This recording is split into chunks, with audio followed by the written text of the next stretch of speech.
Estamos aquí en nuestros estudios con Leandro Santoro, es legislador, es asesor presidencial.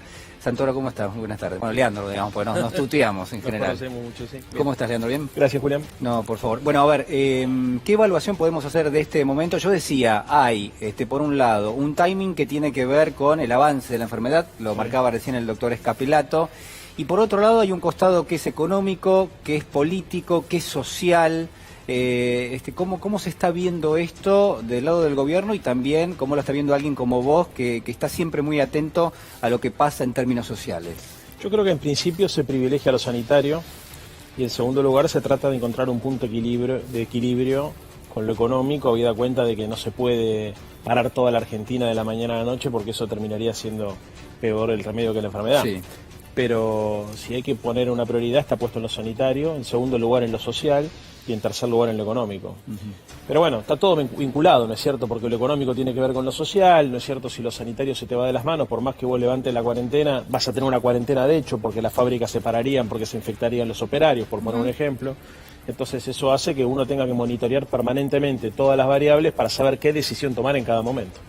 Leandro, lo que tiene que ver con lo que vendrá, ¿no? Sabemos que según el anuncio oficial del gobierno, este domingo sería el último día de cuarentena obligatoria.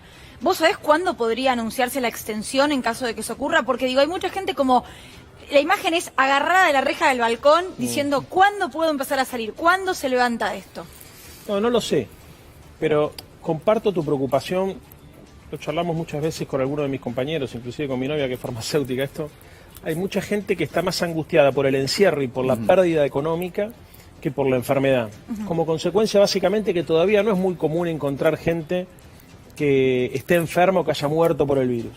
Entonces, si yo te pregunto, ¿cuánta gente conoces enferma por coronavirus o cuánta gente conoces que murió por coronavirus? Difícilmente conozcas a alguien. Yo ninguno. Ninguno, por ejemplo. Bueno, en sociedades donde esto lamentablemente se propagó mucho más, la preocupación es fundamentalmente lo sanitario, porque todo el mundo conoce a alguien o que se murió o que está enfermo.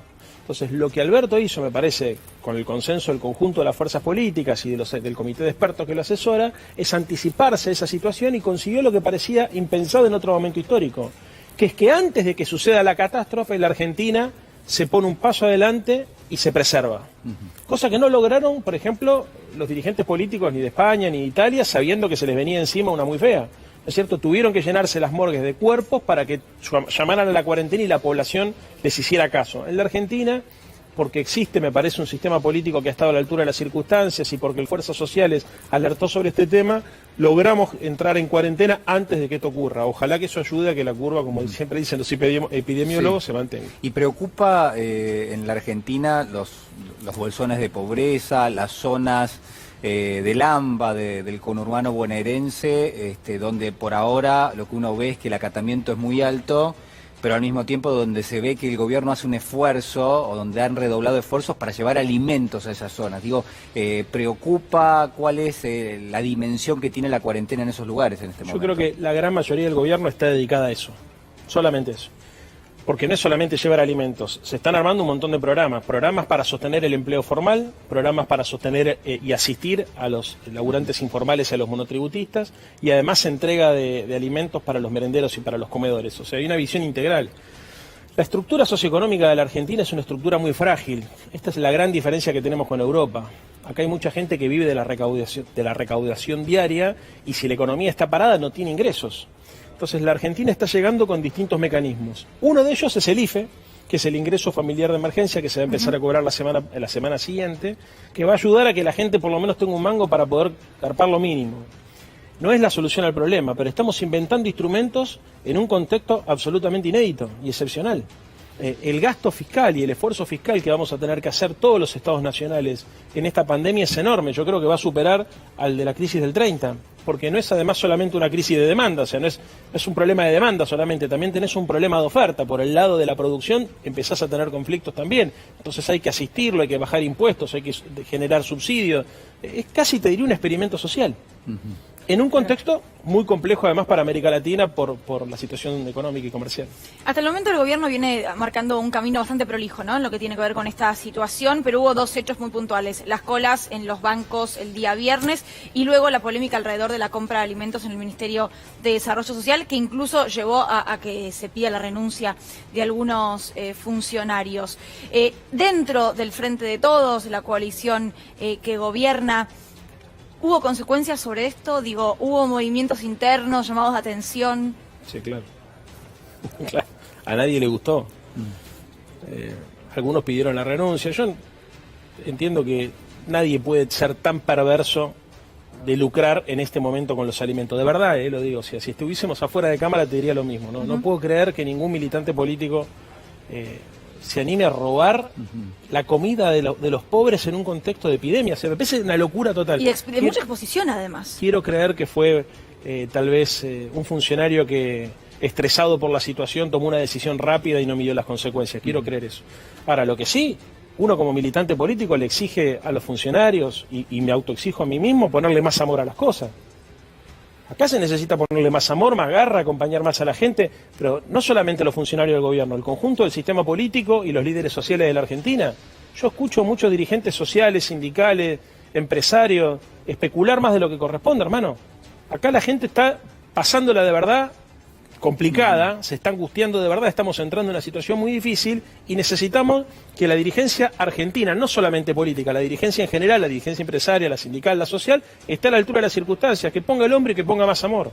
Leandro, quizás de la mano de esto que vos estás mencionando, quiero preguntarte si se puede, y quizás en algunas partes del mundo ya se está haciendo, pensar que la organización social va a ser distinta dentro de algunos meses en el mundo, pero también en la Argentina. Si se está repensando cómo se organizan las sociedades, si nos podemos estar dando cuenta quizás que el sistema económico no le sirve a millones de personas porque no hay salud pública, porque no hay educación pública o por lo que hay no sirve. Digo, ¿eso es posible pensarlo para la Argentina? Yo creo que sí. Creo que el hecho de que Macron, que es un líder conservador, moderado, se haya animado a decir que se terminó la soberanía del mercado para la administración del servicio de salud, es un hito.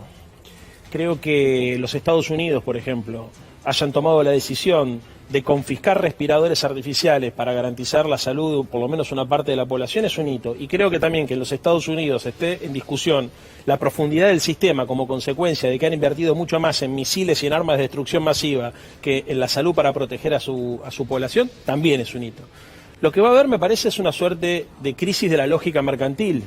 Hasta acá todo tenía sentido en función de la lógica del mercado. ¿Viste? Si tenés plata, te curás; si no tenés plata, te arreglás como podés. Si tenés que hacer una inversión, siempre medís la productividad y la ganancia, y en todo caso el interés colectivo y el bienestar general está en un segundo plano. Y fundamentalmente el que tiene el poder soberano es el dinero, el gran dios de las sociedades de mercado y la sociedad de consumo que estamos viviendo. Hoy, por más guita que tengas, estás expuesto como cualquiera. Creo que una de las cosas que vamos a aprender es que la acumulación desmedida de dinero, en general lo que termina provocando son situaciones de mayor desigualdad y mayor infelicidad, incluso para los que acumulan ese dinero. Decíamos con un amigo la vez pasada, lo único que vale la pena acumular en esta vida es conocimiento y amigos. El resto... Amigos que hoy están lejos también, ¿no? Digo, hoy todo, pero no es lo mismo, no es lo mismo enfrentar, porque además otro problema que tenemos ahora es la soledad. Totalmente. O sea, también lo charlábamos antes de arrancar esta conversación atrás de cámara. O sea, uno de los principales miedos que uno tiene es que la angustia y la depresión. Yo lo charlaba con un amigo que me decía, la gente encerrada en casa, la verdad, la cabeza se le dispara para cualquier lugar. Hay gente que tiene ansiedades, gente que tiene usos problemáticos que se complican. Hay situaciones que son, la verdad, muy angustiantes y muy tensionantes. O sea, estar alejado de tu familia. Pero porque el sistema económico y el sistema político, pero sobre todo el sistema económico, te hace un empresario de vos mismo, digamos, ¿no? Vos tenés que ponerte un precio en el sentido de que de ser capaz de, por supuesto, de ganarte la vida, que además toda la sociedad tenga un concepto de vos, de venderte. Digo, estamos tratando temas muy profundos. Yo estoy contento porque realmente la oportunidad de plantearlos es muy poca, y quizás se vea un cambio en este sentido también. Digo, viniendo aparte de varios años con el gobierno de Cambiemos, donde fue muy fuerte la impronta del mercado, donde fue muy fuerte la impronta de la meritocracia, ¿no? Aquel que tiene es porque se lo mereció y porque se lo ganó, y el Estado desaparecía con sus políticas. Es decir, aquella persona que nace en la pobreza y que no logra algo es porque no se lo merece. Es porque no se esforzó. Porque no se esforzó. Y la verdad que esto hay que ponerlo, hubo que ponerlo siempre en discusión. ¿Es el momento para ponerlo en discusión ahora? Yo creo que siempre es el momento para discutir eso. Lo que creo que ahora puede que tengamos más anclaje social y más espalda ética para plantearlo. ¿Por qué? Porque hay discusiones que en el mundo se empiezan a dar hace mucho tiempo. Por ejemplo, alrededor de la reducción de la jornada laboral, que es una discusión que se está dando en Europa hace mucho tiempo, se plantea la necesidad de revalorizar el tiempo libre como un bien social, como un bien público. Alrededor de esa discusión también se empiezan a dar debates sobre el ingreso universal ciudadano, la posibilidad de que exista un ingreso que te da la posibilidad de vivir con dignidad solamente por el hecho de ser ciudadano, independientemente de tu posición en la estructura económica. Sobre eso también se plantea una discusión mucho más profunda, que es ser feliz. O sea, esto que decís vos de la autoexplotación genera ciudadanos depresivos, ansiosos, insatisfechos permanentemente, inseguros de los demás. Claro, es como que ahora estás en cuarentena y decís, pero no estoy produciendo. Claro. Y eso te llena de angustia. Y decís, pero ¿cómo? Si yo tendría que estar... Bueno, ese vacío puede ser creativo.